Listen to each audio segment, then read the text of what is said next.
Alors nous vivons dans une époque où il faut être mince, hein, toutes les stars ont un corps parfait et pourtant Thomas Negaroff, il fut un temps où Le il lien est faisait beau. bizarre, hein. Et pourtant Thomas Negaroff. Vous, vous êtes en surpoids? Non, pas du tout, c'est totalement faux. Il fut un temps, Thomas, où il faisait bon avoir de l'embonpoint. Oui, alors bien sûr, pas question pour moi de nier le problème de santé publique que pose le surpoids.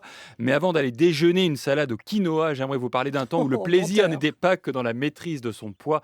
Voici par exemple un sujet gai et entraînant vu à la télévision française au début des années 50, un concours du plus gros à Cavour en Italie. À une toute autre échelle se situe cette pacifique confrontation des personnalités les plus importantes d'Italie. Avec 150 voire 350 kilos la paire, il ne semble pas bien difficile d'affirmer son poids dans la vie. Ouais, dans ces années-là, quand même, Thomas, l'obésité est déjà perçue comme un problème. Oui, mais le ventre bourgeois est aussi encore un signe de notabilité et de sérieux. Il n'y a qu'à voir les dirigeants économiques et politiques de l'époque. Et le gueuleton est encore un art de vivre sans culpabilité. Alors pour une fois, une archive un peu plus longue que d'habitude, mais absolument savoureuse. Lino Ventura est au restaurant avec Bernard Blier, Gérard Houry et Henri Verneuil. Oh. Et il parle de Jean Gabin. C'est pas un film, c'est la vraie vie. Et un soir, on était en train de dîner tous les deux, et qui est-ce qu'on voit arriver? Monsieur Blier, qui nous voit, et la suite, tu la devines, on s'assoit tous les trois à la même table, et on commence à manger. Et à cette époque-là, j'aime autant te dire qu'on se tenait mieux à table qu'à cheval, tous les trois. Hein. C'était sérieux.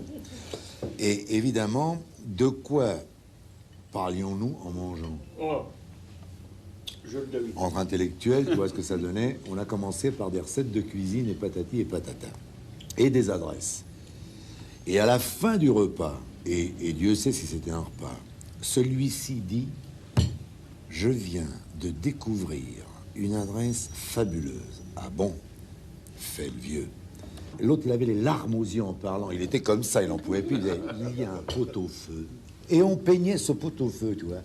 Ils se sont levés de table et il a dit, Jean Gabin et Jean moi. a dit, on y va. J'ai dit, ça c'est pas possible, les gars. On va éclater.